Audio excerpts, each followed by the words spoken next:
If we're being honest, Rachel, you've never contributed much to Harrington Dynamics.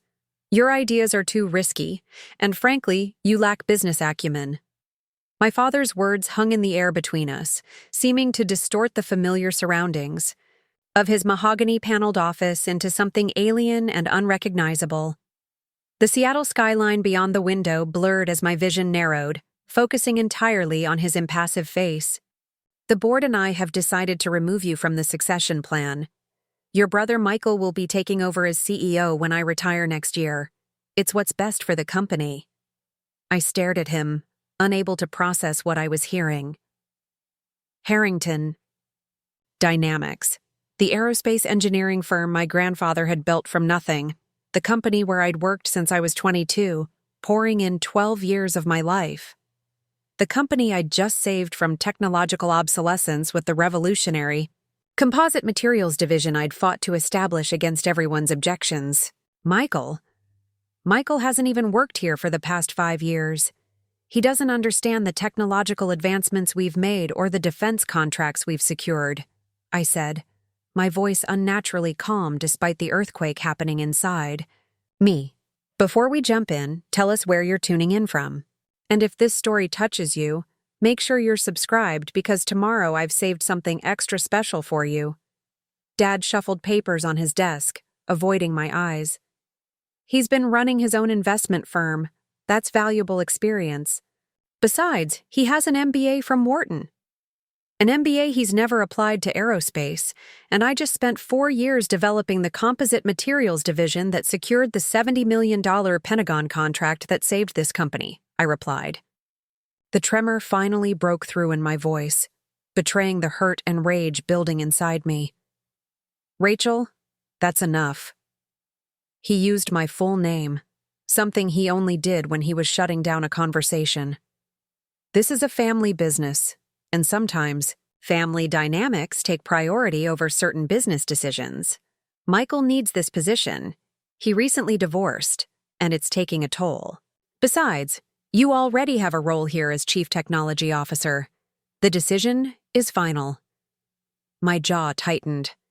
The role he mentioned had been systematically stripped of decision-making authority over the past year. I was effectively a glorified researcher despite my title. And what about my inheritance? The shares Grandpa George specifically left to me in his will? Dad looked down at his fountain pen, rolling it between his fingers. We've restructured the company. Those shares, they've been reallocated as part of Michael's executive compensation package. You can't do that. Grandpa's will? The will had provisions. If any heir was deemed detrimental to the company's future, the board could vote to reallocate their shares. It was unanimous, Rachel. Detrimental. The word struck like a physical blow. 12 years of innovation, of pushing boundaries, of dragging Harrington Dynamics into the future, and they deemed me detrimental. I walked out of Harrington Dynamics headquarters in a daze, barely registering the sympathetic glance from my father's assistant. The company my grandfather had built from nothing after returning from Vietnam, with nothing but his engineering skills and determination. The company I had modernized with 4 years of non-stop work. The Pentagon contract had been my personal triumph, the culmination of countless presentations, late nights in the lab developing new material compositions, and high-stakes meetings where I'd put my entire professional reputation on the line. And my reward? Watching my father hand the keys to the kingdom to my brother, who showed up to family dinners talking about his latest luxury car purchase while contributing nothing to the company that would now be his. The autumn air felt too sharp in my lungs. As I made my way across the corporate campus to my sensible electric vehicle, Seattle's tech corridor stretched around me, familiar as my own reflection. I'd grown up in these buildings, spending summers as a teenager learning every aspect of aerospace materials science from my grandfather, who had seen something in me that my father never had. Unlike Michael, who'd always treated the family business as his birthright, a guaranteed future that required no effort on his part. I called my best friend Alicia the moment I pulled onto the highway. He did what? Alicia's outrage was immediate and validating. removed me from succession, gave control to Michael. After everything I've done to modernize Harrington. And they're taking my shares, Grandpa's shares, and giving them to him too.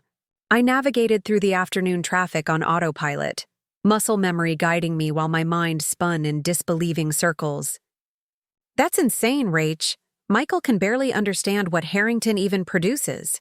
Last time we talked, he thought composite materials were some kind of financial instrument. Exactly what I said. So what are you going to do? Her question hung between us as I stopped at a red light. What was I going to do? I was 34 years old, had a PhD in materials science and engineering from MIT, had spent the last 12 years pouring everything into Harrington Dynamics. My whole identity was wrapped up in that company. My marriage had fallen apart 3 years ago because I'd prioritized the business. I'd canceled vacations, missed friends' weddings, put off starting my own family, all for Harrington Dynamics. I don't know, I answered honestly. I just don't know. That night, I sat in my downtown condo surrounded by aerospace journals and material samples, the remnants of my latest research project. Photos of 3 generations of Harringtons hung on my walls, the manufacturing floor serving as backdrop to family milestones. In every one, my father's hand rested on Michael's shoulder while I stood slightly apart. Always the brilliant one, the innovative one, but never the favorite. My grandfather would have understood. Before passing away 2 years ago, he'd been my advocate, recognizing my passion for aerospace innovation in a way my father never had. Your father sees too much of himself in Michael, he'd once told me. All the polish, all the charm. He's blind to the fact that you're the one who inherited my engineering mind, not Michael. I poured myself a glass of bourbon, Grandpa's favorite, and stared at my phone. The rational move would be to swallow my pride, go back tomorrow, and make the best of the situation. Keep Michael from running our military contracts into the ground. Continue to be the responsible one. But a new, unfamiliar voice whispered inside me. What if you didn't? The thought was terrifying and exhilarating. I opened my laptop and pulled up an email I'd received 2 months ago from Commander James Davidson, now CEO of Vanguard Materials, a rising star in the advanced materials sector with applications beyond aerospace. We'd met at a defense contractor conference where I'd given a presentation on our new lightweight composites. He'd been impressed, offering me a position on the spot. I'd declined, politely explaining my commitment to my family business. The offer stands, he'd written in his follow-up. Someone with your vision and technical expertise is exactly what we need to take Vanguard to the next level. Your family is lucky to have you. I typed a response before I could talk myself out of it. Commander Davidson, circumstances have changed. Is that position still available? I'd like to discuss details at your convenience. My finger hovered over the send button for a full minute before I finally pressed it. Then I opened another tab and started looking at homes outside of Seattle. For the first time in 12 years, I slept without dreams of Harrington Dynamics. No stress nightmares about production deadlines or Pentagon inspections. Just peaceful, empty darkness. Morning brought clarity and an immediate response from James Davidson. Rachel, I'm sorry about whatever's changed, but selfishly, I'm thrilled you're considering Vanguard. Not only is the position still available, but we've been waiting to pull the trigger on a major expansion until we found the right leadership. When can you talk? I felt a flutter of something I hadn't experienced in years. Excitement. Pure, unalloyed, by family obligation or legacy pressure. Just the thrill of new possibilities. I scheduled a video call for later that morning, then dressed for work with unusual care. If this was to be one of my last days at Harrington Dynamics, I would face it on my terms. As I parked in my reserved space, one of the few perks they hadn't managed to strip away yet, I realized that whatever happened in my call with Vanguard, I couldn't stay. Not after yesterday. Not with my brother taking over the company I'd helped save. Not with my own father calling me detrimental to the business I loved. Sometimes when someone shows you who they really are, the only response is to believe them and walk away. The familiar hum of aerospace-grade machinery greeted me as I walked through the production floor, nodding to employees who'd watched me grow from an eager MIT graduate to chief technology officer. I'd earned their respect through consistent innovation and technical leadership, unlike Michael, who many of them wouldn't recognize if he walked through the door. "Morning, Dr. Harrington," called Terrence, our lead production engineer. "Those new composite samples are showing incredible promise. The military inspectors were impressed yesterday." I forced a smile. "Just doing my part for the company, Terrence. Word is Mr. Michael will be coming back to take over when your father retires," he added, his tone carefully neutral, but his raised eyebrows spoke volumes. "That's right," I confirmed, unable to keep the edge from my voice. "He'll be overseeing all operations starting next year." Terrence's face remained impassive, but the slight tightening around his eyes told me everything I needed to know about how that news was being received on the production floor. Several of our senior engineers had been with us since my grandfather's days. They knew quality leadership when they saw it. In my office, I found a message from my father. "Executive committee meeting at 11 to discuss transition. Your presence required. No, please." No acknowledgement of how yesterday's bombshell might feel for me, just an expectation that I would fall in line as always. I spent the next hour organizing my digital files, transferring key research notes to my personal cloud storage, and clearing personal items from my desk. Not enough to raise suspicions, but enough to make a quick exit possible if needed. At 10:00 a.m., I closed my office door and connected to the video call with James Davidson at Vanguard Materials. His face appeared on my screen, military precision evident in his bearing despite the civilian setting. "Rachel, great to see you again, even virtually. I've been following Harrington's defense contract successes. That lightweight body armor material is revolutionary." "Thank you, James. It was a significant undertaking," I replied, maintaining my composure despite the turmoil of the past 24 hours. "I'm sure it was, which makes me all the more curious about your sudden interest in Vanguard. Last we spoke, you were fully committed to Harrington's future." I took a deep breath. Circumstances change. Sometimes we need to recognize when a situation no longer serves our growth or values our contributions. He nodded, understanding in his eyes. "No need to explain further. But I will say our offer has improved since we last spoke.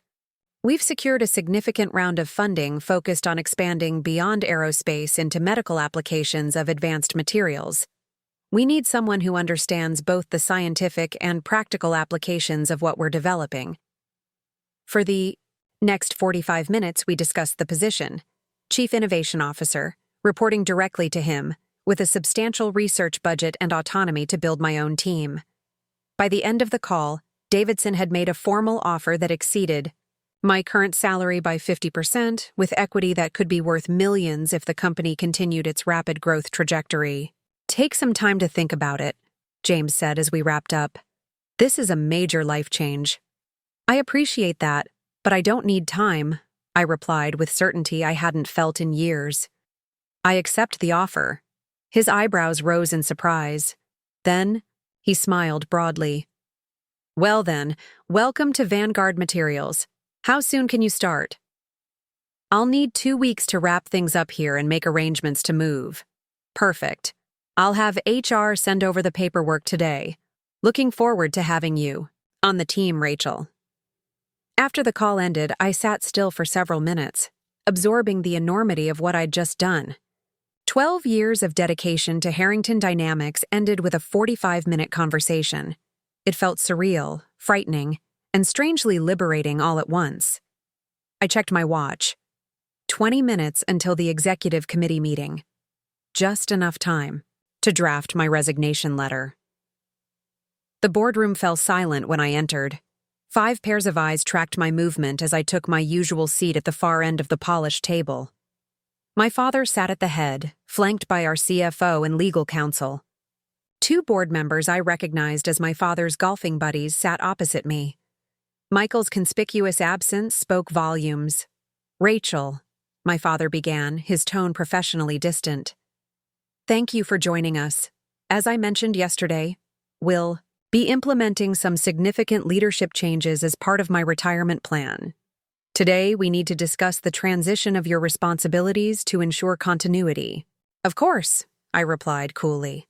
"Continuity is important." "Michael will be joining us next month to begin shadowing various departments. We'd like you to prepare comprehensive documentation on the materials division and current defense projects. The Pentagon contract in particular."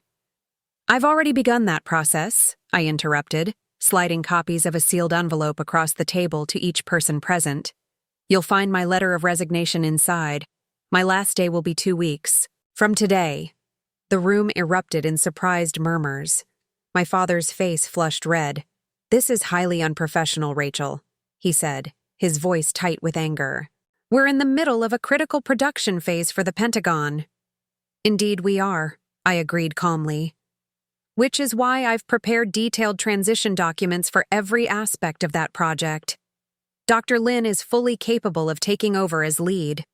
Unlike some people being given leadership positions, she actually understands the technical specifications."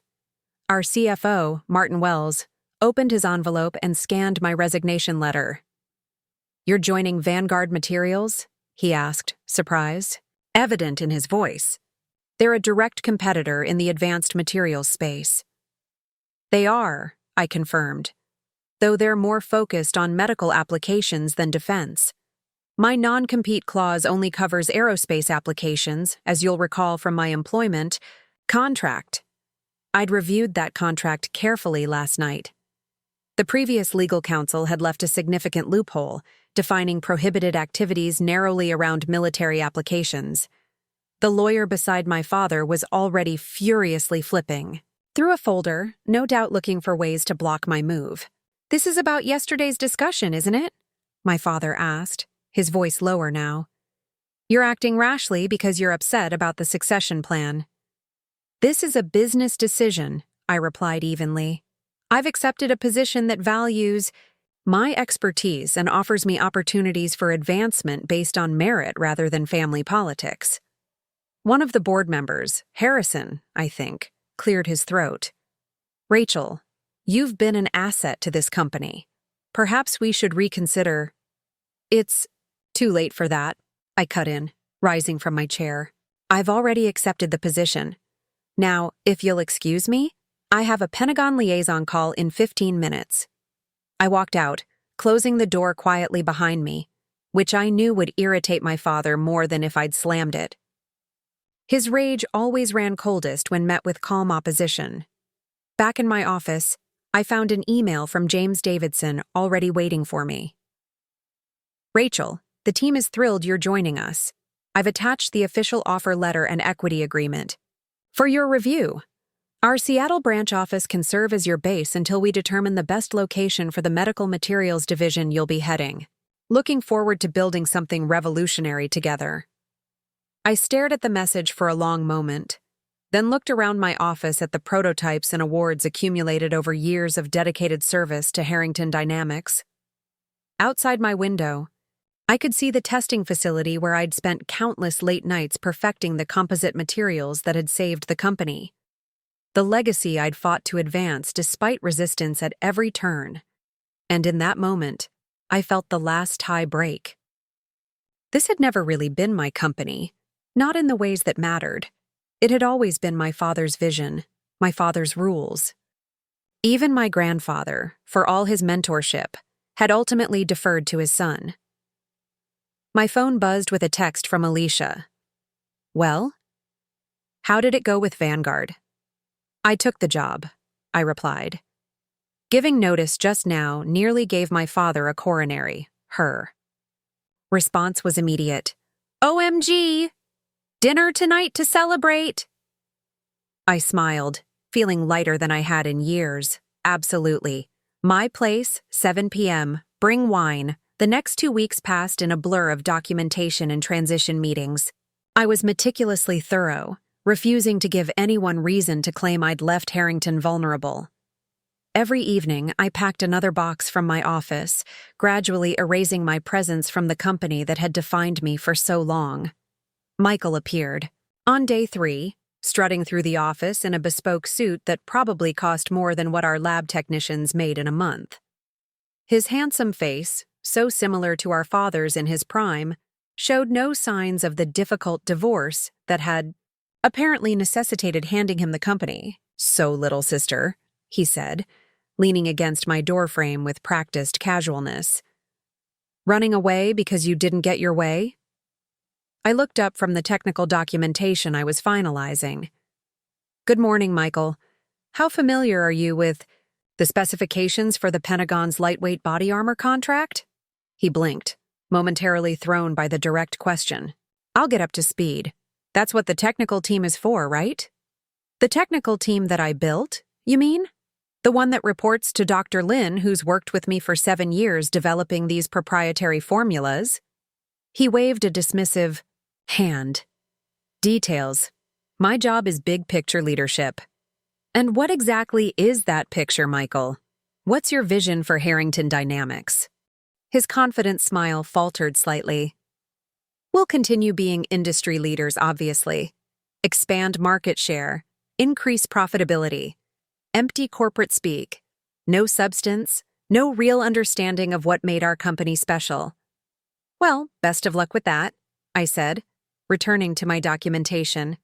"The Pentagon liaison expects weekly progress reports on the molecular stability tests. I'm sure you'll manage." On my last day at Harrington Dynamics, most of the senior engineers gathered in the main lab for an impromptu farewell. They presented me with a framed molecular diagram of the composite material I'd developed, the one that had secured the Pentagon contract and saved the company. "From all of us in engineering and production," said Terrence, uncomfortable with public speaking but determined to make the gesture. "So you never forget what you accomplished here." I fought back unexpected tears as I thanked them, promising to stay in touch. The diagram was laser-etched with a simple inscription: Dr. Rachel Harrington, the mind behind the material. My father did not attend the gathering, neither did Michael. When the time came to leave, I walked through the production floor one last time, saying individual goodbyes to employees I'd worked with for years. The familiar smells of industrial polymers and machine oil, once so comforting, now felt like a chapter closing. As I reached my car, Michael pulled into the parking lot in his Ferrari, arriving just as I was leaving for the final time. "So, you're really going through with it?" he called out, climbing from his vehicle. "Abandoning the family legacy because Dad hurt your feelings?" "I'm not abandoning anything, Michael. I'm moving towards something better." I placed the last of my belongings in my trunk. "I hope you take this seriously," I added, unable to resist one last warning. "There are 400 employees depending on this company, and the Pentagon doesn't tolerate missed deadlines or quality issues." He scoffed. "Always the responsible one right to the end. Don't worry about us. Dad and I will manage just fine, without your constant doom and gloom warnings." I closed my trunk and faced my brother fully. "You know what, Michael? For the first time in 12 years, I'm not worried about how you and Dad will manage. That's your problem now, not mine." "What's that supposed to mean?" "It means I'm free," I replied simply. "Good luck. You're going to need it." I drove away from Harrington Dynamics for the last time, watching it shrink in my rearview mirror until it disappeared completely. For the first time in my adult life, I was driving toward something I'd chosen for myself, not something chosen for me by family expectation or obligation. My new condo in a different part of Seattle would be ready next week. Vanguard had offered temporary housing until then, but Alicia had insisted I stay with her. "You need someone to make sure you don't have second thoughts," she'd said. "Plus, it'll be like college again." As I merged onto the freeway, I called her to confirm I was on my way. "You did it?" she asked immediately. "I did it. Officially unemployed for approximately—" I glanced at the dashboard clock. 17 minutes. How does it feel? I considered the question as Seattle's industrial district faded behind me. Terrifying. Exhilarating. Sad. Free. All of it at once. "That sounds about right," she laughed. "The champagne is already chilling. And before you protest, this absolutely warrants the good stuff. You just ended a 12-year toxic relationship." "It wasn't all toxic," I admitted, feeling a strange need to defend my time at Harrington. "Grandpa gave me real opportunities. The work itself was meaningful." "Rachel," Alicia's voice softened, "you can appreciate the good parts while still recognizing you deserved better than what your father and brother gave you. Both things can be true." As I parked outside Alicia's downtown apartment building, my phone dinged with an email from James Davidson. "Welcome officially to the Vanguard team, Rachel. Looking forward to your start on Monday. The Seattle lab team is already buzzing about working with you." Attached was a photo of a workspace with floor-to-ceiling windows overlooking Elliott Bay, a sleek lab setup visible through glass doors behind the desk. A small handwritten sign was propped against the computer monitor. "Dr. Harrington, Chief Innovation Officer." Something tightened in my throat. At Harrington Dynamics, I'd fought for years to get proper lab equipment. Here, it was simply waiting.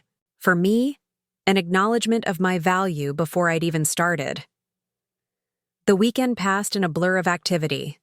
Unpacking essentials at Alicia's, shopping for professional attire that wasn't emblazoned with the Harrington Dynamics logo, and trying to silence the persistent voice of doubt that whispered I'd made a terrible mistake. "What if Vanguard doesn't work out?" I asked Alicia as we shared takeout on Sunday night. "What if I can't adapt to their culture? What if I'm not as good as everyone thinks I am without the Harrington resources behind me?"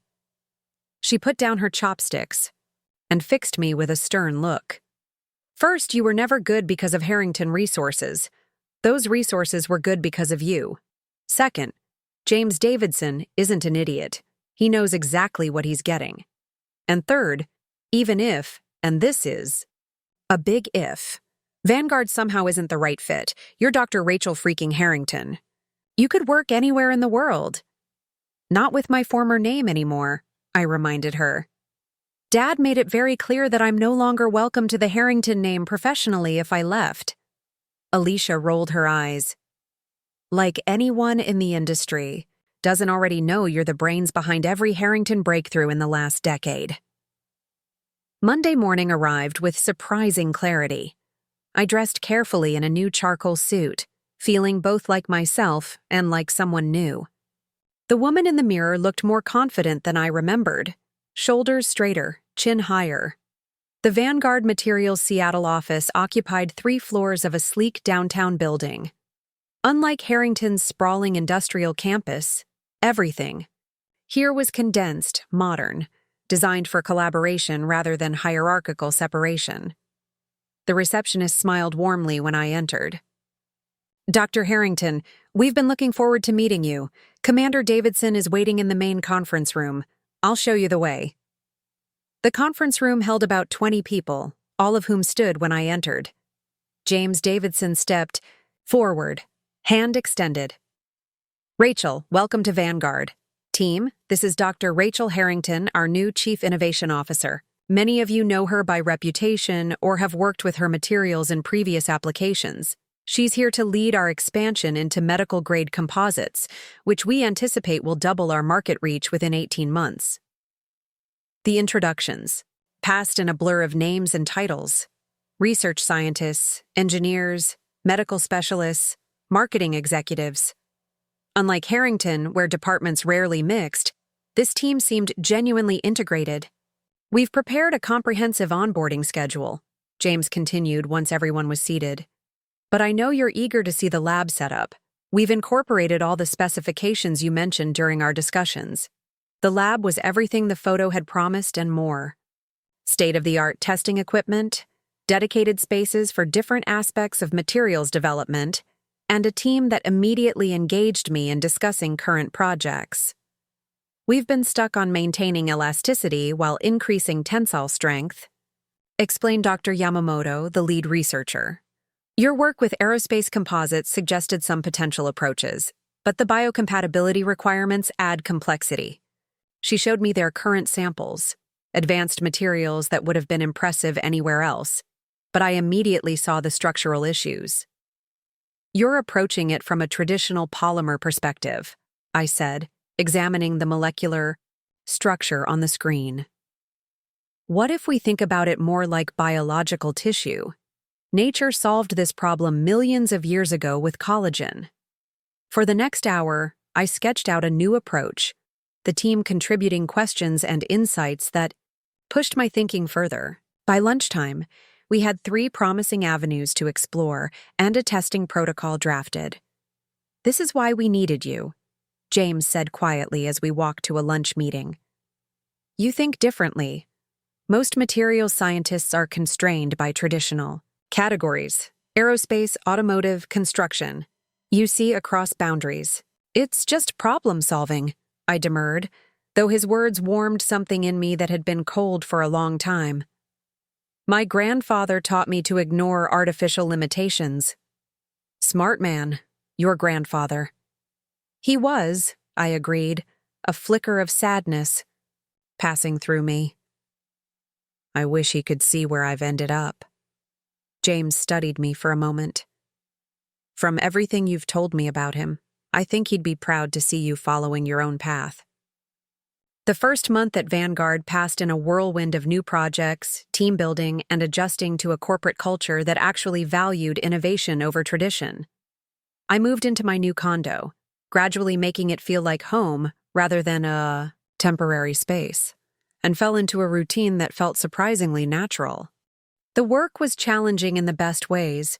Without the constraints of military specifications, we could explore applications that might help people more directly: medical implants, prosthetics, even drug delivery systems using responsive materials.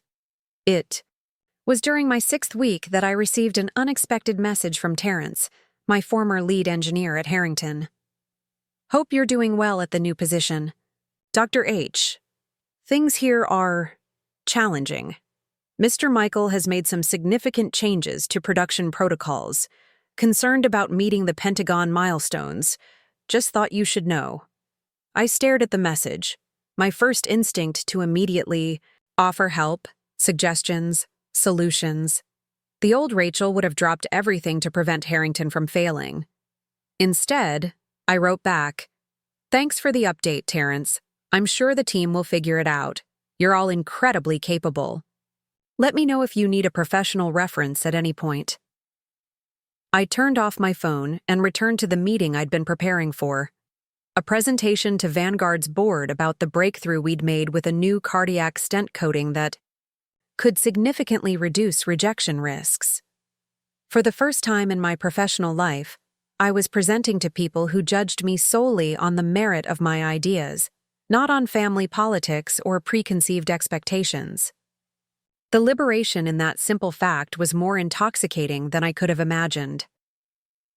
3 months into my role at Vanguard, I stood in my pristine lab surrounded by prototypes of our new medical-grade composite materials, feeling a satisfaction I hadn't experienced in years. Our team had just completed the initial testing phase for a revolutionary spinal implant material, flexible enough to move naturally with the patient but strong enough to provide critical support. "These results are exceptional," said Dr. Yamamoto, reviewing the data on her tablet. "If the biocompatibility trials continue along this trajectory, we could be looking at FDA fast-track approval." I nodded, allowing myself a moment of pride. The molecular bonding structure is holding better than I anticipated. Let's run one more stress test series before we move to animal trials. My phone buzzed with a notification, and I absently checked it while making notes on our testing protocol. It was a news alert about Harrington Dynamics. Breaking. Harrington Dynamics faces Pentagon scrutiny over contract delays and quality issues. I froze, my finger hovering over the link. Part of me wanted to ignore it, to maintain the clean break I'd managed these past months. But another part, the part that had spent 12 years building that company, couldn't look away.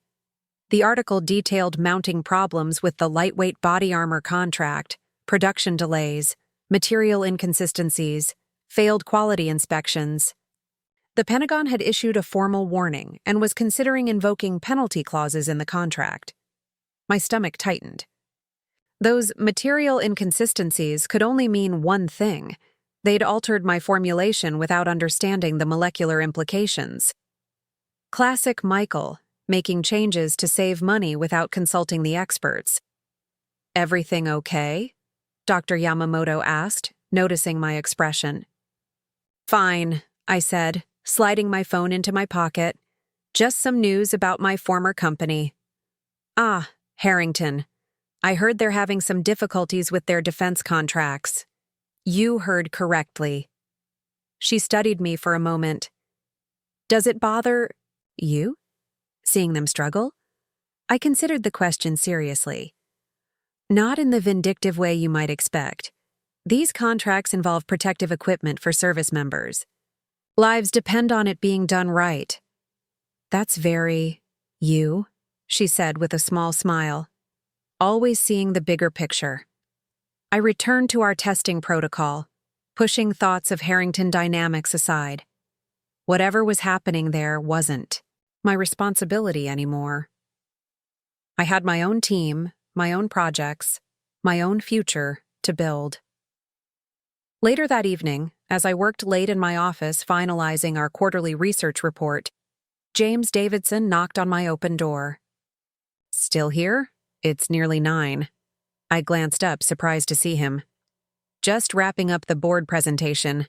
The medical composite data is even better than we projected." He nodded, then closed the door and took a seat across from me. "I wanted to talk to you about something. I assume you've seen the news about Harrington." "I have." "And?" I leaned back in my chair. "And it's unfortunate but not surprising. Michael doesn't understand the material science, and my father was always more of a businessman than an engineer. They probably thought they could cut corners on the production process." James studied me carefully. "The reason I'm bringing it up is that we've been approached by a Pentagon representative. Informally. That caught my attention." "About?" "They're exploring contingency options. If Harrington can't deliver, they need an alternative supplier quickly." "Given your background with the project?" Understanding dawned. "They want to know if we could step in." "Essentially, yes. It would mean pivoting some of our resources from the medical division temporarily, but the defense application would provide significant capital to expand both divisions more rapidly afterward." I felt a strange mix of emotions: concern for the project I'd developed, satisfaction that the Pentagon recognized who was really behind it, and a twinge of something that felt uncomfortably like guilt. "What are your thoughts?" I asked. "Professionally speaking, it's an opportunity we'd be foolish to ignore. The contract alone would accelerate our growth timeline by at least 2 years." He paused. "Personally speaking, I want to be sure you're comfortable with it. These are unusual circumstances." I appreciated his sensitivity. Few executives would consider the emotional implications of pursuing a competitor's contract, especially one with personal connections. "I need to think about it," I said finally. "This isn't just business. It's family." "I understand. Take the weekend. The Pentagon isn't making any decisions until their next inspection next week." He rose to leave, then added, "For what it's worth, Rachel, you didn't create this situation. You offered them your expertise for years, and they chose to discard it." After he left, I sat alone in my office, staring out at Seattle's nighttime skyline. The lights of downtown glittered against the dark water of the Sound, reminding me of nights I'd spent working late at Harrington, watching the same view from a different angle. I pulled out my phone and dialed Alicia. "Emergency wine night?" she asked immediately. "How did you know?" "Because it's 9:30 on a Friday, and you're calling instead of texting. You only call when it's complicated." 30 minutes later, we were settled on my balcony with glasses of Cabernet, the city spread out below us. So the Pentagon wants Vanguard to save them from Harrington's incompetence, Alicia summarized after I explained the situation. Poetic justice at its finest. It's not that simple, I sighed. If Vanguard takes over that contract, it could financially devastate Harrington. 400 employees would be at risk. Employees who didn't stand up for you when your father and brother pushed you out, she pointed out. That's not fair. Most of them are just trying to make a living. They're not involved in executive decisions. Alicia studied me over the rim of her glass. Rachel, why are you still protecting a company that didn't protect you? The question struck, deeper than I expected. Why was I hesitating? Vanguard taking the contract made perfect business sense. It would accelerate our growth and provide financial security for my new team. From a purely rational perspective, the decision was obvious. But 12 years at Harrington hadn't just been about business. Despite everything, part of me still cared about the company my grandfather had built. I don't know, I admitted. Loyalty? Habit? Some misplaced sense of family duty? The same family that took away your inheritance and called you detrimental to the company? I winced at the reminder. You know, you could be a little less right occasionally, just as a courtesy. She laughed, then grew serious. Listen, whatever you decide, make sure you're doing it for the right reasons. Not out of guilt, not out of lingering obligation, and definitely not because you think your father or brother deserve your protection. The next morning, I woke early and went for a long run along the waterfront, letting the rhythm of my footsteps and the fresh air clear my mind. By the time I returned home, I had clarity. I called James. I've thought about the Pentagon situation, I said when he answered. I'm comfortable with Vanguard pursuing the contract, with one condition. Name it. If we get it, we offer positions to the key technical staff from Harrington's Materials division. They're good people who shouldn't suffer because of poor leadership. There was a brief pause, then, that's more than reasonable. I'll have HR prepare contingency hiring plans. Thank you, James. Thank you for making the right call. I know it wasn't easy. On Monday morning, I immersed myself in work, deliberately avoiding news alerts about Harrington. Whatever happened would happen. I had made my decision based on what was best for Vanguard, for the service members who needed properly manufactured protective gear, and for the technical staff who deserved better leadership. 3 days later, I was deep in a meeting with our medical research team when my assistant knocked urgently. I'm sorry to interrupt, Dr. Harrington, but there's a Dr. Lin from Harrington Dynamics in the lobby. She says it's urgent. My eyebrows shot up in surprise.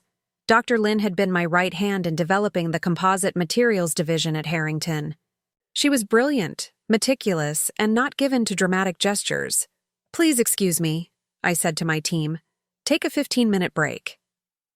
Dr. Lin was pacing the reception area when I arrived, her normally composed demeanor visibly shaken. Rachel, she said, relief washing over her face. Thank you for seeing me. Of course. Let's talk in my office. Once the door closed behind us, she wasted no time. We failed the Pentagon's follow-up inspection, catastrophically. They're terminating the contract. Though I'd suspected this might happen, hearing it confirmed still felt like a blow. What went wrong, specifically? Everything. She ran a hand through her usually immaculate hair. Michael ordered changes to the production process to cut costs. Cheaper binding agents, shortened curing times, reduced quality control checks. The material is failing basic impact tests. Didn't you try to stop him? We all did. Terrence, me, the entire engineering team. He said we were being unnecessarily cautious and that the margins needed improvement before the company went public next quarter. Going public? This was news. To me. My father is taking Harrington public? That was the plan. Use the Pentagon contract as proof of concept, then IPO before the end of the year. She hesitated. There's more. The failed inspection triggered a comprehensive financial review. They found irregularities. My stomach sank. What kind of irregularities? Michael has been diverting company funds for personal investments. Significant amounts. The board has called an emergency meeting for tomorrow. I sat back, genuinely shocked. I'd expected incompetence from my brother, but not outright fraud. Why are you telling me this?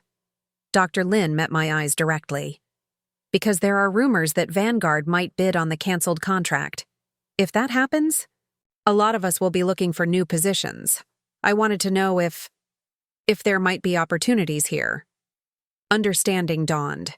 She wasn't just bringing me gossip, she was making a preemptive professional move. Actually, I said slowly, we've already discussed contingency hiring plans for key technical staff from Harrington, should the situation arise.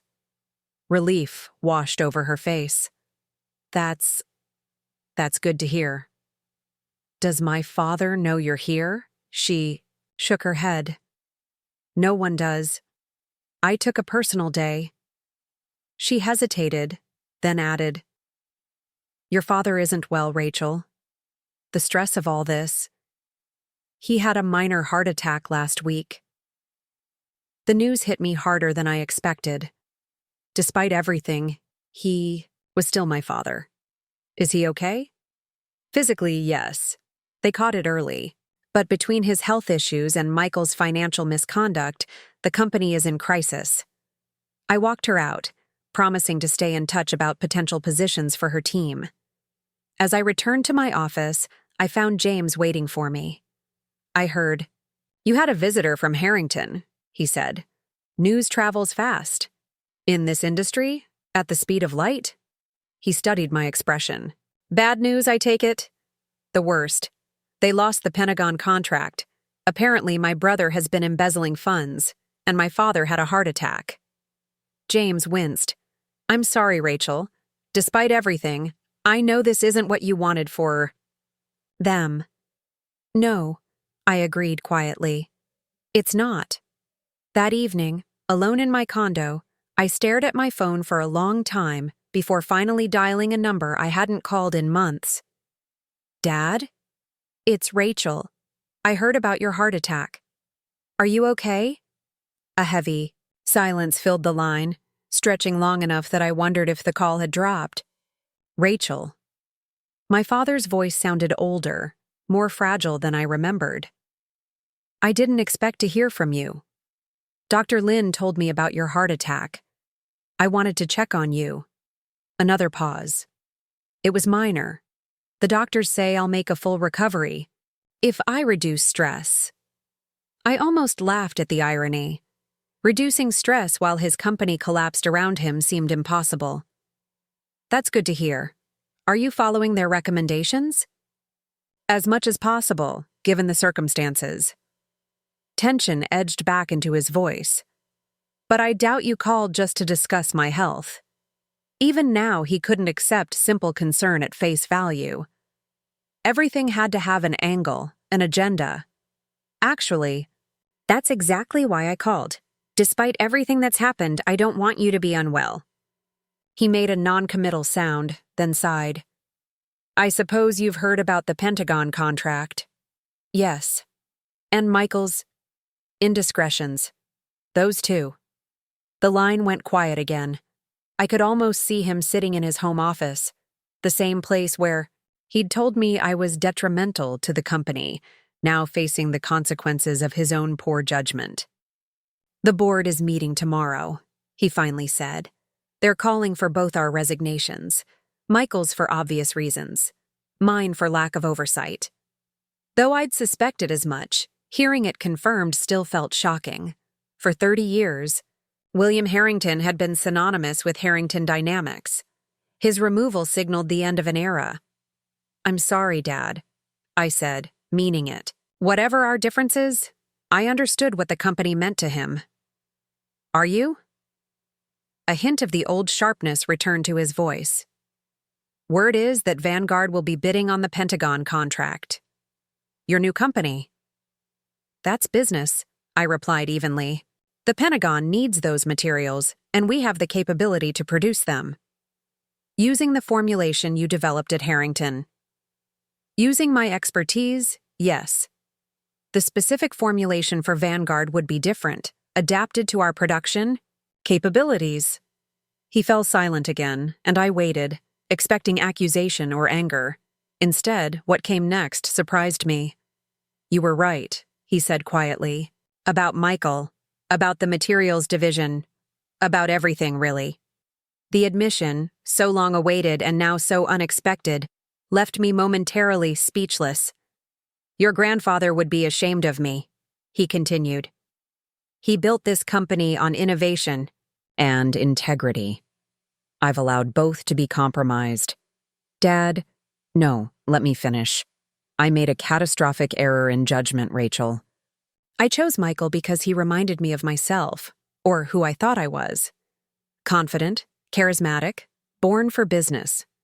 I was blind to his flaws because acknowledging them meant acknowledging my own. I sank onto my couch, unprepared for this level of self-reflection from a man who had always seemed incapable of it. And I was equally blind to your strengths, he added. You reminded me too much of your grandfather. Brilliant, focused on the work itself rather than the accolades. I think I resented him for always seeing things more clearly than I could, and somehow that resentment transferred to you. Why are you telling me this now? I asked, my voice barely above a whisper. Because heart attacks have a way of clarifying one's thinking, he said simply. And because tomorrow I'll no longer be part of Harrington Dynamics. My last official act will be to recommend the board approach you about returning. What? I sat up straight. Dad, that's unlikely to succeed, I know. You've built something promising at Vanguard. But Harrington is still your legacy, Rachel. Your grandfather intended it for you. The board voted me detrimental to the company, I reminded him, unable to keep the edge from my voice. They took away my inheritance. A decision I influenced. Heavily, he admitted. One I deeply regret. The board has seen the error in our judgment. Without your expertise, the company is failing. I closed my eyes, trying to process what he was suggesting. After everything that had happened, the betrayal, the dismissal, the stripping of my shares, he expected me to consider returning to save them. I have commitments to Vanguard, I said finally. People who believed in me when you didn't. I understand, he replied, his voice heavy with resignation. I just wanted you to know the option exists. The board will reach out formally after tomorrow's meeting. He paused. And Rachel, for what it's worth, I'm sorry. After we hung up, I sat motionless on my couch for a long time, staring out at the Seattle skyline without really seeing it. My father's apology, something I'd once desperately wanted, now felt like too little, too late. Yet I couldn't deny that it affected me. My phone buzzed with a text from Alicia. Just checking in. How are you holding up after the Harrington news? Complicated, I replied. My father just called. He's being forced to resign. Her response was immediate. What did he want? To apologize. And to tell me the board wants me to consider coming back. Please tell me you're not considering it. I hesitated before typing. I'm not, but it's still disorienting wine. My place. 30 minutes. Non-negotiable. True to her word, Alicia had wine poured and waiting when I arrived at her apartment. Spill everything, she demanded, handing me a glass. I recounted the conversation with my father, his unexpected apology, and the suggestion about returning to Harrington. Classic, she scoffed when I finished. The company is in flames, so now they suddenly realize your value? No, absolutely not. I already told him I have commitments to Vanguard. Good. She refilled our glasses. Because you're thriving there. Rachel, I haven't seen you this energized about your work in years. She was right. The past 3 months at Vanguard had been more professionally fulfilling than years at Harrington. There's a part of me that still cares what happens to Harrington, I admitted. Not because of my father or Michael, but because of my grandfather. It was his life's work. And he specifically left his shares to you because he trusted you with that legacy, Alicia pointed out. Your father and brother betrayed that trust, not you. The next morning, I arrived at Vanguard early, needing the comfort of my lab and the focus of my work to clear my head. To my surprise, James was already there, reviewing the latest test results from our medical composite trials. "You're here early," he commented as I set down my things. "Couldn't sleep. Too much going on."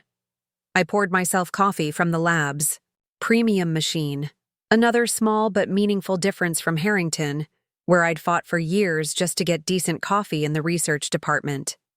"I can imagine." He handed me the test results. "The good news is our medical composites are exceeding expectations. The spinal implant material is showing 98% biocompatibility in preliminary tests." I scanned the data, professional pride momentarily displacing my personal turmoil. "These molecular bonding structures are holding perfectly. We're ahead of schedule." Which brings me to why I'm here early. James set down his own coffee. "The Pentagon called yesterday afternoon. They're formally seeking new bids for the body armor contract. That was fast. They don't have time to waste. They need this equipment deployed." He studied me carefully. "Our bid would be very competitive, Rachel. With your expertise guiding the formulation and production, we'd likely win the contract." "I know. But I sense you're conflicted." I sighed, setting down the data tablet. "My father called last night. He and Michael are being forced to resign. The board wants to approach me about returning to Harrington." James's eyebrows rose. "That's unexpected. And what do you think about that?" "Professionally? It would be a step backward. Harrington has better production facilities for aerospace applications, but they're years behind Vanguard in research capabilities and corporate culture. And personally?" I stared into my coffee, organizing my thoughts. "Complicated. Harrington was my grandfather's company. Seeing it fail feels like watching part of his legacy disappear." James nodded slowly. "I understand. Family businesses carry emotional weight that goes beyond normal professional considerations." He hesitated, then added, "What if there was a third option?" "Meaning?" "The Pentagon contract requires large-scale production facilities, which Harrington has. Our strength is in research and innovation. What if instead of competing for the contract, we proposed a joint venture?" I stared at him, caught completely off guard. "A joint venture? Between Vanguard and Harrington?" Strategic partnerships happen all the time in this industry. Harrington needs your expertise back. The Pentagon needs reliable production of your composite material. And Vanguard could use access to larger manufacturing capabilities while we build our own. The idea was so unexpected, yet so elegant, that I found myself considering it seriously. The board would never agree to work with me after I left. From what you've told me, the board will be desperate after today's meeting. They're losing their CEO, their heir apparent is facing potential criminal charges for financial misappropriation, and they've lost their largest contract. They're not in a position to hold grudges. And what would this mean for my role at Vanguard? You'd remain our chief innovation officer, but you'd also oversee the joint venture as liaison between the companies. It would mean additional responsibilities, but also additional compensation and equity. I sat back, mind racing with possibilities. A joint venture would allow me to help preserve my grandfather's legacy without sacrificing my position at Vanguard, or crawling back to a board that had once deemed me detrimental. "I'd need to think about it," I said finally. "This isn't a decision to make impulsively." "Of course, but the Pentagon will be moving quickly on this contract, so we don't have much time." He rose to leave. "Think it over today. We can discuss it further tomorrow." After he left, I turned back to the lab data, but my mind kept drifting to the joint venture idea. It offered an elegant solution to multiple problems: the Pentagon would get their materials, Harrington would survive, and I could honor my grandfather's legacy while maintaining my position at Vanguard. But it would also mean working with a board that had once voted unanimously to strip me of my inheritance. It would mean regular interaction with my father, even if he was no longer CEO. My phone buzzed with a news alert. Breaking: Harrington Dynamics. CEO and CFO resign. Amid financial scandal, the article detailed the board's emergency meeting, confirming both my father and Michael's immediate departures. Michael was under investigation for financial misconduct, while my father had resigned for personal health reasons. The company's stock, which had begun trading publicly only months earlier, had plummeted 40% on the news. At the end of the article was a small but significant detail. Industry sources suggest the board may approach former CTO Dr. Rachel Harrington about returning to stabilize the company's technical operations. Dr. Harrington, who left Harrington Dynamics 3 months ago to join competitor Vanguard Materials, developed the composite materials technology central to the company's recently terminated Pentagon contract. I stared at my name in the article, a strange feeling washing over me. 3 months ago, I'd walked away from Harrington Dynamics feeling betrayed and undervalued. Now, they were publicly acknowledging my importance to the company's success.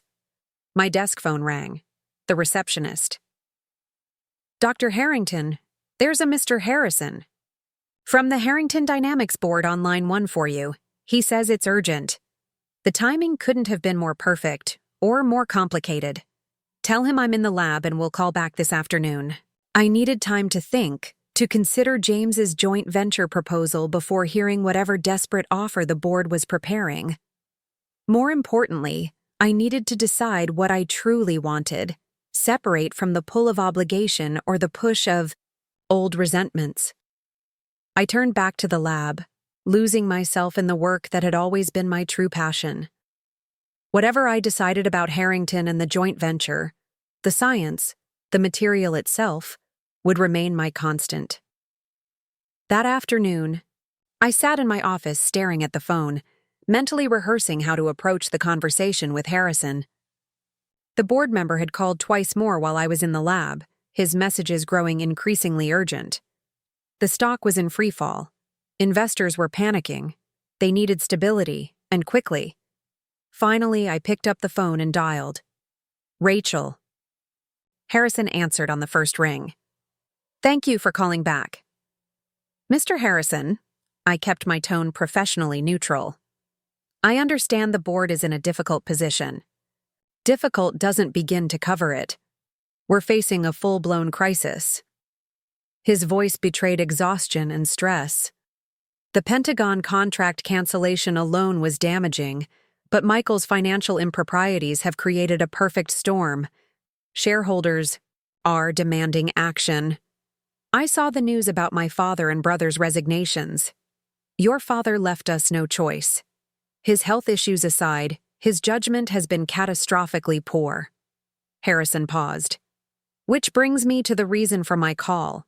The board is unanimous in wanting to approach you about returning to Harrington.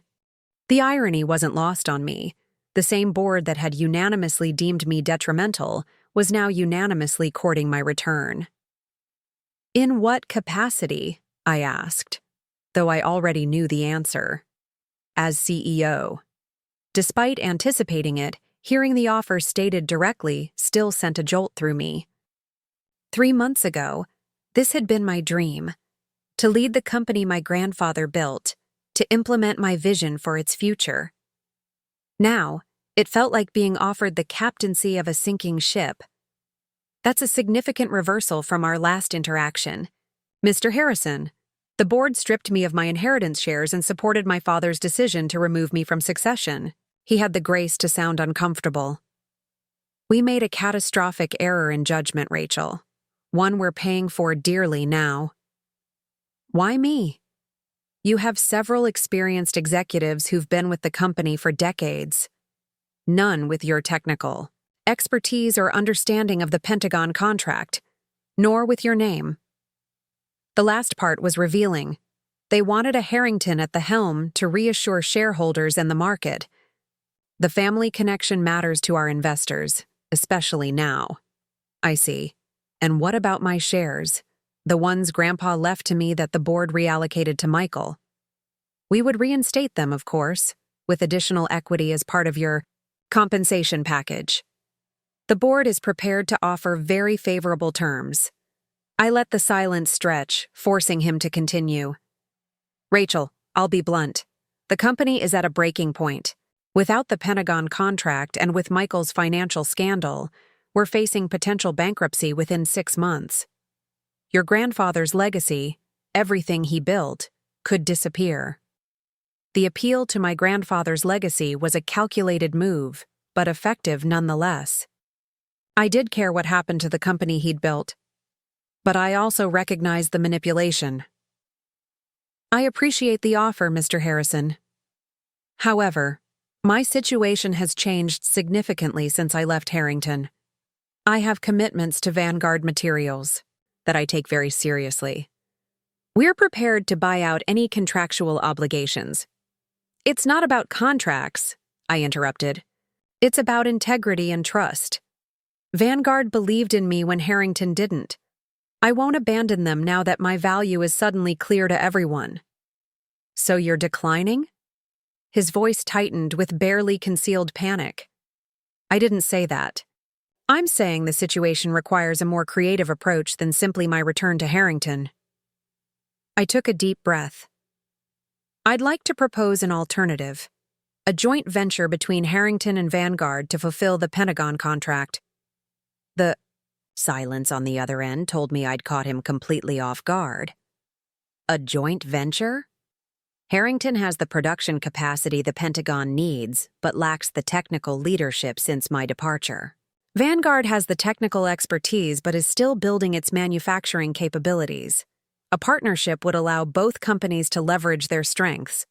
The board needs to decide quickly, I cut in. The Pentagon won't wait long to reassign that contract. If you're interested in exploring this option, I can arrange a meeting with Vanguard's CEO tomorrow morning. After a moment's hesitation, Harrison agreed to present the proposal to the board immediately and get back to me by evening. As I hung up, I realized my heart was pounding as if I'd just run a marathon.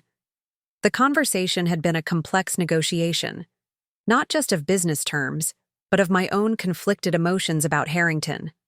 I called James to update him, and he immediately arranged for our legal team to draft preliminary joint venture terms. Strategic partnerships live or die in the details, he explained. We need to go into tomorrow's potential meeting with a strong framework already established. By 7 p.m., Harrison called back. The board has authorized us to explore the joint venture option. We can meet at 9 a.m. tomorrow. We'll be there, I confirmed. Then added, and Mr. Harrison? This negotiation starts with the return of my grandfather's shares. That's non-negotiable. The next morning, I arrived at Harrington Dynamics for the first time since my departure 3 months earlier. The familiar buildings looked the same, but walking through the front doors felt entirely different. This time, I wasn't an employee or family member desperate for recognition.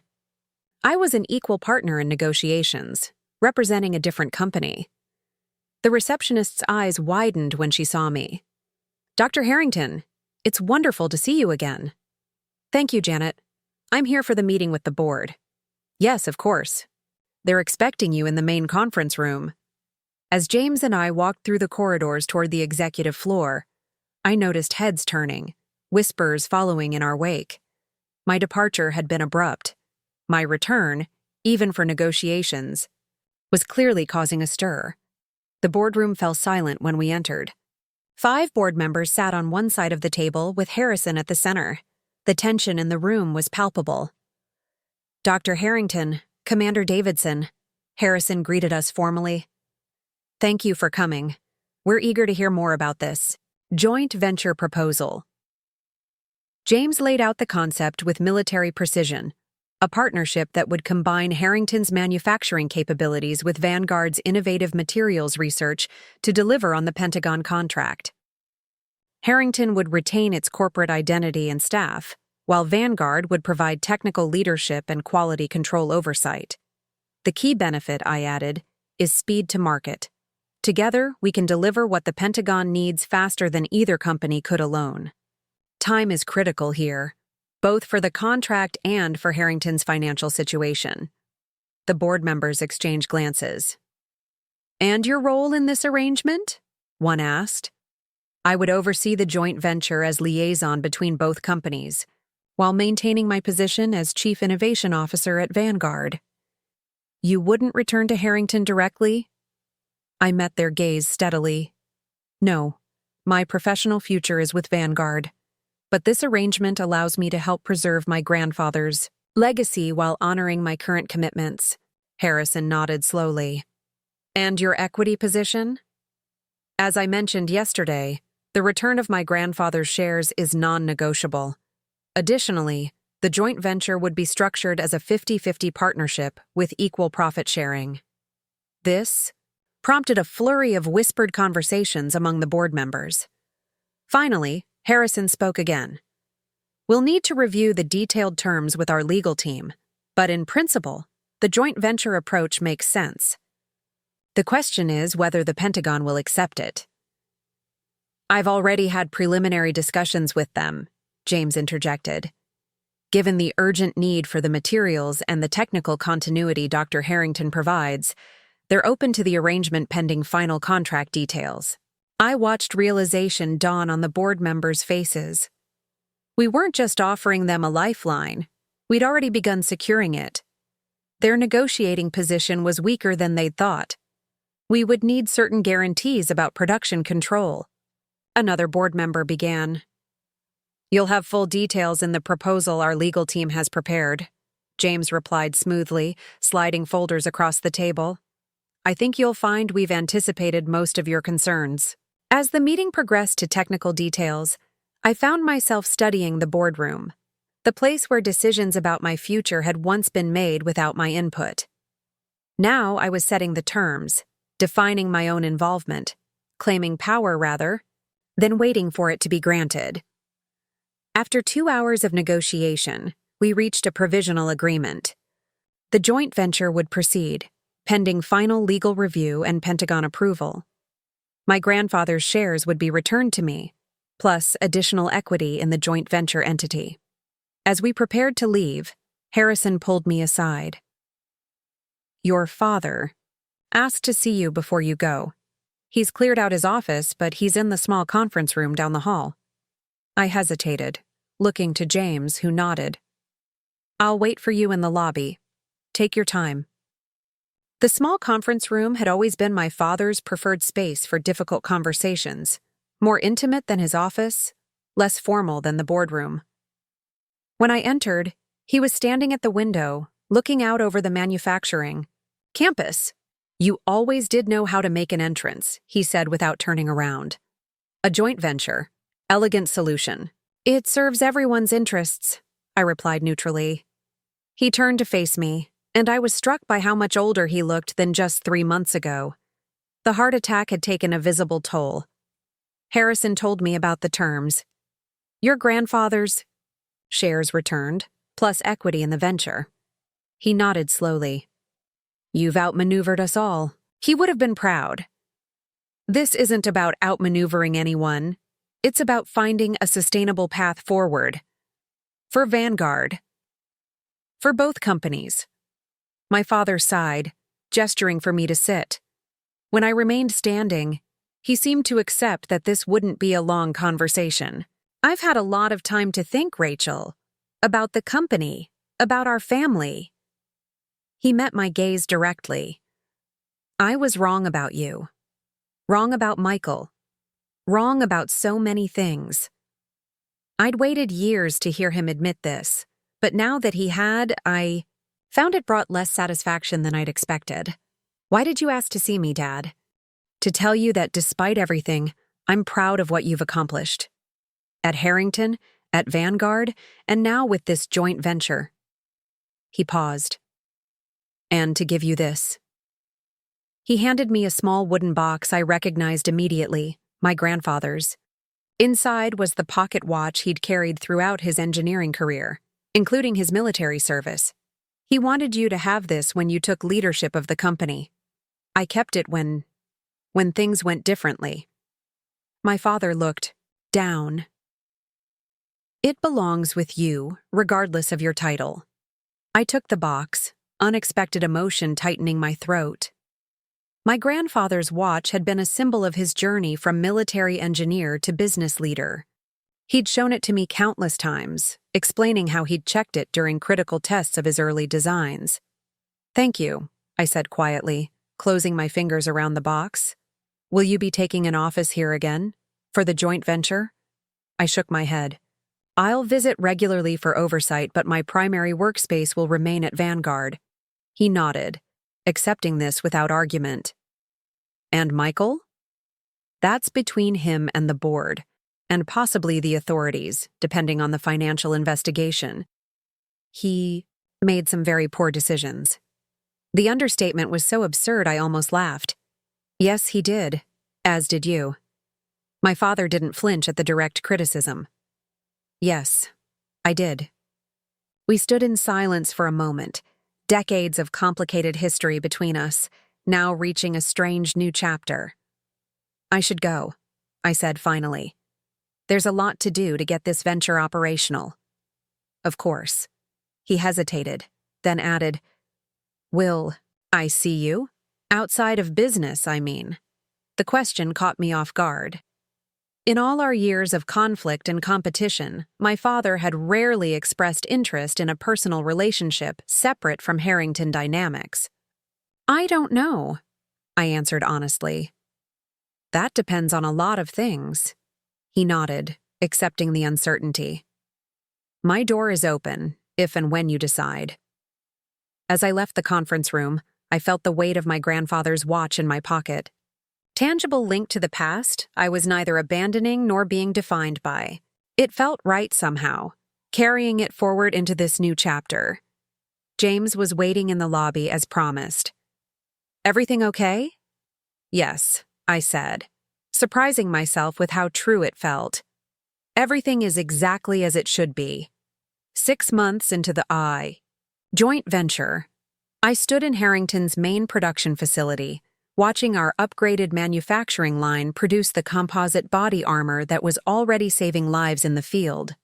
The Pentagon contract was back on track, with delivery benchmarks being met or exceeded consistently. "The quality control metrics are exceptional," observed Dr. Lin, who had become the joint venture's production director.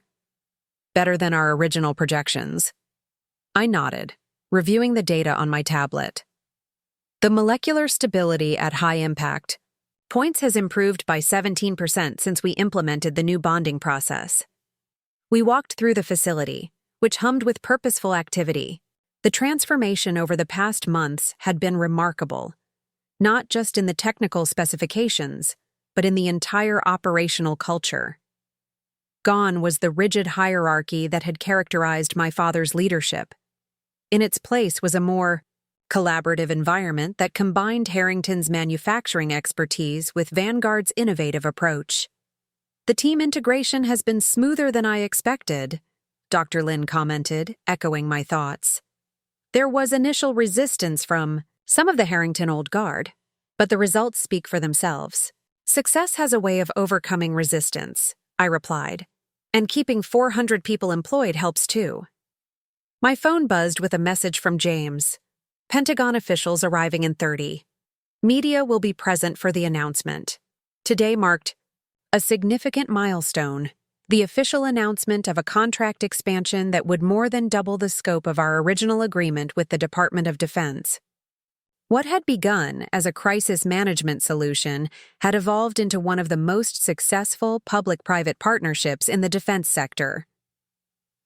As we headed toward the main conference room, we passed the Wall of Innovation, a new installation that traced Harrington Dynamics' history from my grandfather's early designs to our current advanced materials. In the center was a photo of my grandfather in his military uniform, standing beside his first prototype. The caption read, "George Harrington's Legacy, Innovation that Protects Those Who Serve." the sight still gave me a complex mix of emotions: pride in continuing his work, satisfaction in redeeming his vision, and a lingering sense of vindication that tempered my previous resentment. The conference room was already filling with Pentagon officials, board members from both companies, and select media representatives. James nodded to me from across the room, where he was speaking with the Assistant Secretary of Defense. My father stood near the entrance, looking healthier than he had 6 months ago, but still carrying himself with the careful movements of someone who had faced his mortality. Our eyes met briefly, and he gave me a slight nod that contained more respect than he'd shown in the previous decade of my career. Our relationship remained complicated. Professional interactions had become more respectful, but personal reconciliation was a slower process. We'd had dinner together twice since the joint venture began, stilted affairs where decades of patterns couldn't be erased by recent events, yet there was movement, however incremental. Harrison approached me, handshake ready. "The board couldn't be more pleased with how the joint venture has progressed, Rachel. The stock has not only recovered, it's at an all-time high." "The technical results are what matter most to me," I replied, "but I'm glad the financial metrics are satisfying investors as well."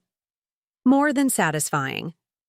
There's talk of extending the joint venture model to other product lines beyond the defense contract." I'd heard these whispers too. The success of our partnership had created a template that both companies were eager to replicate in other sectors. "One step at a time," I cautioned. "Let's make sure we continue delivering on our current commitments before expanding too quickly." The same measured approach that my father and brother had once dismissed as overcautious was now viewed as prudent leadership. The irony wasn't lost on me. James called the room to attention, and the formal presentation began.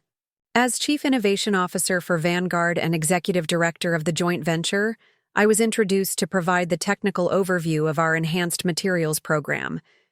Standing at the podium, looking out at faces from both Harrington and Vanguard, Pentagon officials and media, I felt a moment of clarity. This wasn't the path I'd expected when I'd walked out of Harrington Dynamics 6 months earlier, but it was the right one. Not just for the companies or the Pentagon, but for me. The expanded contract we're announcing today represents more than just increased production volume, I explained, advancing through technical slides that showcased our innovations. It represents a new approach to public-private partnership in the defense sector, one that prioritizes technical excellence and innovation alongside manufacturing efficiency. As I detailed the molecular advancements we'd achieved, I noticed my father watching intently from the back of the room. For the first time since I could remember, he was listening to me explain technical details without impatience or dismissal. His expression showed something new, genuine interest, perhaps even pride. After the formal presentations and contract signing, the media peppered us with questions. One reporter raised her hand. "Dr. Harrington, there's been speculation that this joint venture may evolve into a full merger between Harrington Dynamics and Vanguard Materials. Can you comment on that possibility?" I glanced at James, who gave me a barely perceptible nod. We'd discussed this privately but hadn't planned to address it publicly yet. "Both companies are committed to the success of our current partnership," I replied carefully. "While we're always exploring ways to build on that success, any speculation about a merger would be premature at this stage." It wasn't a denial. The truth was, preliminary discussions had begun. Vanguard's innovation paired with Harrington's manufacturing scale and history created a compelling business case for deeper integration. The market had already recognized the potential, with analysts speculating about merger possibilities since our second month of successful collaboration. As the formal event concluded and people broke into smaller conversations, I found myself standing near the display of my grandfather's watch, now featured in a small exhibition about Harrington's founding. The merger discussions brought it all full circle in a way I couldn't have imagined months ago. Rather than fighting to save my position in the family company, I was now helping to shape its future from a position of strength. 2 years after the joint venture began, I stood on the stage at the National Defense Industry Awards in Washington, D.C., accepting the Innovation Leadership Award for our revolutionary composite materials program. The lightweight body armor we'd developed was now standard issue for all U.S. military personnel and had been credited with saving dozens of lives in the field. This recognition belongs to the extraordinary teams at both Harrington Vanguard Materials who dared to reimagine what protective equipment could be, I said, holding the crystal award. And to those who serve our country, whose safety has always been our highest priority. From my vantage point on stage, I could see James in the front row, nodding with satisfaction. Beside him sat my father, his health stabilized, though he'd never returned to his former robust self. In the 18 months since his resignation, he'd transitioned to a role as strategic advisor to the newly merged company, a position that leveraged his industry connections without the stress of daily operations. The merger between Harrington Dynamics and Vanguard Materials had been finalized 6 months earlier, creating what industry analysts now called a perfect marriage of innovation and manufacturing excellence. The combined company, Harrington Vanguard Materials, had quickly become a dominant force in advanced materials for defense, aerospace, and medical applications. As CEO of the merged entity, I now led an organization valued at over $300 million, a valuation that had tripled since the merger announcement. The irony wasn't lost on me that I now controlled the very company that had once deemed me detrimental to its future. After the ceremony, at the reception that followed, my father approached with 2 glasses of champagne. "Congratulations, Rachel. Well deserved." I accepted the glass with a nod. Our relationship had evolved into something I wouldn't have recognized 2 years ago, not warm exactly, but respectful, even occasionally collaborative. The weekly dinners we'd established had become less strained over time, allowing us to carefully navigate our complicated history while building something new.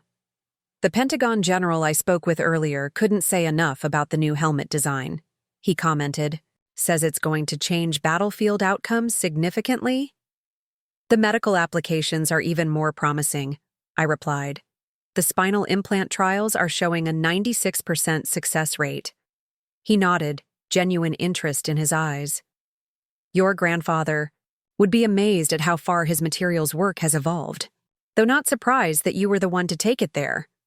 Such acknowledgments still caught me off guard, though they'd become more frequent. Speaking of Grandpa, I've been meaning to ask, what do you think about the Scholarship Foundation? The George Harrington Innovation Scholarship was my latest initiative, a program to support engineering students from military families, funded by a portion of the company's profits. "It's perfect," my father said simply. "Combines his 2 greatest commitments, service and education." We were interrupted by a journalist from Industry Today who requested a quick interview. As we posed for photos, the former and current CEOs of what was now one of the most successful materials companies in the country, I caught sight of James chatting with Dr. Lynn and Terrence across the room, the core team that had made everything possible. "Dr. Harrington," the journalist began, "your story has become something of a legend in the industry, leaving your family company after being passed over for leadership, building a new career at Vanguard, then ultimately returning as CEO of the merged entity that's now valued at over $300 million. Was this outcome part of your plan when you left Harrington Dynamics 2 years ago?" I laughed softly. "Not remotely. When I left, I was simply seeking a place where my contributions would be valued. Everything that followed came from focusing on the work itself rather than titles or control. And yet you now control the very company that once undervalued you. That must feel vindicating." I glanced at my father, who maintained a composed expression despite the awkward framing of the question. "It's not about vindication," I replied carefully. "It's about building something that honors the company's original vision while creating new possibilities. The merged company is stronger than either Harrington or Vanguard would have been independently." After the journalist moved on, my father exhaled slowly. You handled that graciously. I wouldn't have blamed you for taking the opportunity to highlight past misjudgments. What would be the point? I asked. We're building something important here. Looking backward doesn't serve that purpose. Later that evening, as the event wound down, I found myself alone on the hotel's terrace, looking out over the Washington Monument illuminated against the night sky. The weight of my grandfather's watch in my pocket was a familiar comfort, a tangible connection to the legacy I was now extending in ways he couldn't have imagined. My phone buzzed with a text from Alicia. Just saw the award ceremony coverage online. CEO looks good on you. Still coming for brunch Sunday? I smiled, typing back, wouldn't miss it. Bringing those files you asked about. The files were incorporation. Papers for a new venture we were exploring together, a materials consulting firm focused specifically on women-owned manufacturing businesses. My role would be silent partner and advisor, a way to support other women facing the barriers I'd encountered without distracting from my primary responsibilities at Harrington Vanguard. As I slipped my phone back into my pocket, I heard footsteps behind me. James approached, 2 glasses of whiskey in hand. Thought you might need this after all the schmoozing, he said, offering me one. Pentagon officials can be exhausting. Thanks. I accepted the glass gratefully. Though I think they're more exhausted by us. General Phillips looked like his head might explode when I was explaining the molecular structure of the new ballistic ceramics. James laughed. Not everyone appreciates the beauty of materials science like you do. We stood in comfortable silence. For a moment, looking out at the capital city spread before us. The board meeting went well today, he said finally. The expansion plan for the medical division was approved unanimously. Your father made a compelling case for accelerating the timeline. He does still have his moments, I acknowledged. His industry foresight was never the problem. The analysts are projecting we'll hit $500 million valuation by next year, James added. Not bad for a company that was facing bankruptcy 2 years ago. The number struck me suddenly. $500 million. When I'd walked away from Harrington Dynamics, feeling betrayed and undervalued, I couldn't have imagined standing here now, leading a company on such a trajectory. The path had been neither straight nor easy, but each difficult turn had ultimately led to something better than I'd originally sought. Do you ever think about how differently things might have gone? I asked. If my father had made me CEO instead of Michael from the beginning? James considered this. The company would have been successful, I'm sure, but not like this. He gestured with his glass to encompass everything we'd built. Sometimes we need to be pushed off one path to find a better one. I nodded, thinking of the day my father had told me I was detrimental to the company. Words that had shattered my world, but ultimately freed me to create something far beyond. What would have been possible within the constraints of the old Harrington Dynamics? To unexpected journeys, I said, raising my glass. And to having the courage to take them, James added. As we clinked glasses, I felt a sense of completion that had nothing to do with vindication or triumph over those who had doubted me. My journey hadn't been about proving my worth to others, but about discovering it for myself, and then using that knowledge to build something worthy of my grandfather's legacy and my own potential. The next morning, before flying back to Seattle, I visited Arlington National Cemetery where my grandfather was buried. I hadn't been since his funeral, but the awards ceremony had brought his influence on my life into sharp focus. Standing at Sai, his headstone, his military service and lifetime achievements etched in granite, I took out his pocket watch and held it in my palm. We did it, Grandpa, I said quietly. Not the way either of us expected, but maybe better for the detour. The morning sunlight caught the engraving on the back of the watch. Words I'd read countless times, but that held new meaning now. Progress comes not from standing still, but from having the courage to move forward. I'd taken those words literally when I walked away from Harrington Dynamics 2 years ago. What I hadn't understood then was that moving forward sometimes brings you full circle, not to where you began, but to where you were always meant to be. Thank you for joining me on this journey, from betrayal to triumph, from undervalued to invaluable. Sometimes the greatest obstacles in our paths become the catalysts for our greatest achievements. If my story resonated with you, please subscribe to our channel for more inspirational journeys of resilience and reinvention. Remember, your worth isn't determined by those who fail to recognize it, and the path to success rarely follows a straight line. The greatest investment you can make is in yourself and your own vision, because when you truly believe in your value, sooner or later, the world will catch up. I'll be sharing more insights about leadership, innovation, and overcoming family business challenges in upcoming videos. Hit that subscribe button and notification bell so you don't miss out on the extra special content I have planned for next week. And let me know in the comments which part of this journey resonated most with you. I read every comment and love connecting with this amazing community. Until next time, this is Rachel Harrington, reminding you that sometimes being cut from what you thought was your inheritance is the first step toward building something far more valuable of your own.